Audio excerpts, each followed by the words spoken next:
the other question that I had was about, what are some of those um, leadership trends that leaders need to be kind of taking into consideration for the rest of this year. I know we've just finished Q1, and this could be a good way where, people who are leaders who are listening right now could then kind of say, okay, how do I assess the rest of 2022 and beyond? So, Heather, what are some of those things that you have seen, or foreseeing, that leaders need to really look out for, in terms of trends, whether or not they're mega or just trends that they really need to hone into. I think I think the first is it's not so much a trend, it's a consequence of trends, which is I think leaders need to ask themselves more frequently and with more honesty just how radically does my business need to change? I think it's Mm, all too easy, particularly in crisis mode, to think about iterative shifts. And I think some of what we're talking about here, whether it's a mindset change, whether it's about becoming externally focused rather than internally, whether it's about are we in a growth or a post growth world, I think there are some really deep. So there's something about start to think about existential questions rather than just iteration. It's very comfortable because they're not easy, the iterative questions. So I think there's that. yeah. The second thing is what's going on at the moment in terms of what the so called great resignation, along with inclusivity. We've got a lot of issues around talent. And I think what COVID has done has brought to the fore for a particular group, a large group, the opportunity to rethink how they live their lives. I don't think this is just a I want to work from home. I think for many people it's a I tasted some form of freedom and I have Hmm. realized and recognized there are now a lot more ways out there to earn money, to get income, and I don't necessarily always need that full-time job with that big organization that requires me to commute 2 days a week, whatever it is. Um, Yeah. Yeah. and I think the whole question of talent and whether this is a question of just reshaping the offer, whether it's money, flexibility, or anything else, to get the people we want or to hold on to the people we want, or whether this is something deeper and more fundamental. And I believe it's something deeper and more fundamental. And that links to the whole longevity question and everything else. Um, the third thing I would argue is that um, fundamentally, the notion of a leader having the answers. And we've touched on this at various points in this conversation. But the notion of a leader having the skill sets in a world that requires increasing collaboration, increasing interconnectivity, increasing agility.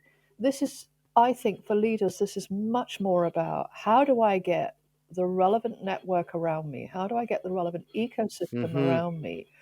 And how do I learn to work well with those people, not only to bring out their potential, but to reach the decisions we need quickly, effectively? And some of those decisions will be to backtrack on things. Nobody's going to get this right. So there's an Yes. element of psychological Yes. safety here that says, how do I create comfort within this ecosystem that none of us have the answer, but between us, we can make progress?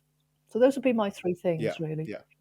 These three trends that you mentioned, Heather, it's something that we've seen surfaced, in this research that we're doing. The whole notion of principle-based decision making, right? That honest assessment of where we really, as a business, and what are the decisions that we need to make that's benefiting to our stakeholders, in the business. We've seen that. And the whole notion of well-being. You talk about the great resignation, etc. The whole notion of well-being, and how do you manage the whole notion of inclusion around that. And for us as a business, we have a really radical approach. We call it rave, right? And it just means remote, agile, virtual, and empowered. And remote means our team, we don't care if you're on, Mount Kilimanjaro or on the beach in the Bahamas. What is more important is that you deliver what you perform and you deliver. The other thing with us is that we've gotten rid of 9 to 5. So the agility is you work at the time that best suits you, right? So if that's 3 a.m. in the morning, or late at night, you do the best work then. And virtual is about the fact that we provide the systems and the technologies, so that people can deliver. So we use different platforms, to manage project, manage tasks. We provide virtual phone system where people can have an app on their phone that they can still call clients and speak to them if they need to. We have things like, the whole Microsoft 365 and other stuff. And the whole notion of empowerment is two ways. One is we empower the staff by saying, you need to just set your timelines, set your deadlines, and deliver them in terms of, making sure you're integrous around that.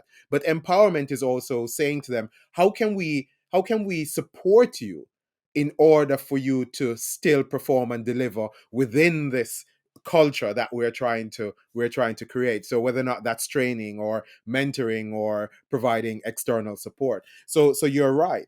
And then also the whole notion that we see surfacing as well is, because we are never going back to the way how it used to be, where everyone is in the office, right? And there's this new hybrid way of working, even though companies are trying to get people to come back in the office, is how can leaders become more vulnerable, right? In terms of their leadership style, the vulnerability, and in order to get true collaboration, vulnerability has to be at the heart of it, right?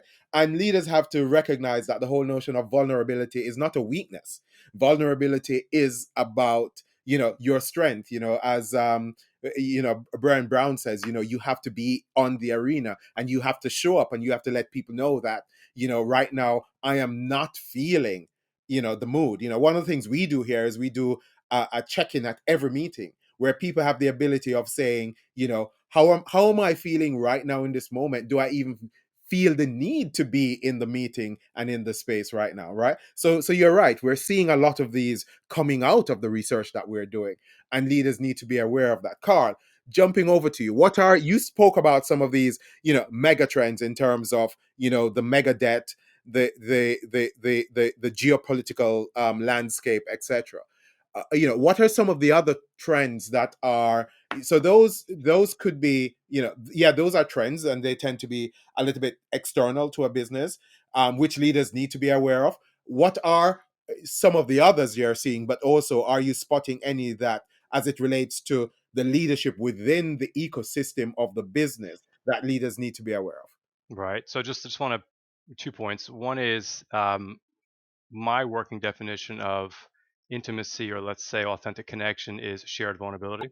Right. Perfect. Yeah. Yeah, So that's definitely. one thing. Second, the other point I would mention is, so for someone like me, for me, Heather, yourself, when I point out the fact that when I mention those economic indicators, right? I mean, the markets are responding, the markets are moving. So I'm in private equity, right? So uh, let me join the dots for the listeners. This comes from the manager of a multi-billion-dollar fund. He said two things. He said, there's been no shortage of capital out there in terms of multi-billion-dollar funds that are looking to invest. There's just a shortage of leadership to deploy it into. Okay, and what sort of leadership is it? He said, well, it used to be the case within a sea change. It used to be the case that in order to be sustainable, you first had to be profitable. Now, in order to be profitable in the midterm, at least you need to be sustainable. Yes, yes. Right. So that is back to the mindset we talked earlier about. That's taking a stakeholder and stewardship view Yes. of your business. And also, I would say, big picture and North Star is your business making money, profiting from, you're either doing one of two things. You're either making money as a business directly or indirectly by contributing to problems with people and planet and prosperity, or you're making money by helping to resolve those problems and restore environment, people, and prosperity. So Yes. that's the one exam question for any business. If you look at Yeah. the implications and the impacts of your business, positive and negative, what is the net effect of your business existing? So what does that mean in practice? What I'm seeing is it's easier for companies that are leading in this space, that are clear on their purpose and are having restorative or doing well and trying to do well by doing good. It's easier for them to raise money. The cost of capital is lower. So if you're a CFO, Mark Carney talks in his book about sustainable finance. So what they did at the Bank of England, for example, they looked at their portfolio and said, "Ooh, let's assess the climate impact of our holdings now in the Bank of England." And they said, "Ooh, the net effect of the projects we're currently funding would be those projects would contribute to a 3.5 degree increase in the climate temperature." Yeah.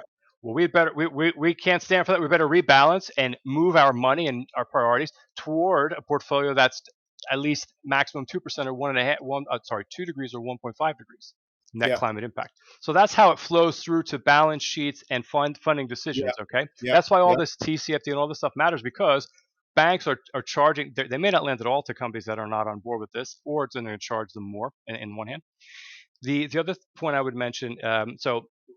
We need to have our eye on the geopolitical situation, because it affects the scenarios that we're planning to, that we're working towards. So if we put our strategic horizon scanning and scenario plans together, and one of our plans did not cover what happens if there's a war in Europe, well, how do we react to that? So if we're in the commodities business, or if we're in the shipping industry, right, or China just locked down again now because of Omicron virus, that's leading to a renewed supply chain disruption like we had during the pandemic. Shipping costs like tripled during the pandemic, for example. So that's the so what about what it means. That's why we need to pay attention to all that. And the final thing I would say for us as leaders and human beings, right? All the change that's out there, the volatility, the VUCA world, volatile, uncertain, complex, and ambiguous that we live in. What doesn't change, what is stable, is the human element, the human perspective. All those factors are experienced through the human experience, right? And therefore, and we all need to lead ourselves first. So from a leadership perspective, we need to check in with ourselves, get and stay centered, right? And then I got one or two points I want to mention, and I'll pause. But where as leaders, we have three kind of ways we can operate in the brain, right? There's the ancient lizard reptile brain, which is fight, flight, or freeze. It's a survival brain. Then you've got the kind of next level, which is the monkey brain. They call the monkey brain, which loves to be stimulated, watches the news, and loves to kind of use tools and do things that we know. And then there's the visionary or entrepreneur, what I would call the visionary brain, which is higher order thinking, planning, judgments, intuition, all that. Which now if you're stuck in the news cycle with the media, which is polarizing us more and more, if you're stuck in the fear mode or in the overstimulation dopamine hit mode of news feeds or YouTube or whatever it is that whatever your fix is, you don't get into the visionary mode. You don't actually get to pause, breathe, lift your head up and look further out to take a bigger view on who we are and where we're trying to go as a business and as people. So I'll pause there. I would just encourage all. And the trick is we can't be in both monkey brain and visionary brain at the same time. Yes. So in every moment we're practicing something. What are you practicing? I'll pause. Yeah. Thank you for watching. To watch the full episode of this podcast, tap or click on the video on the screen. And to find out more about us, you can go to our website, lumerous.com.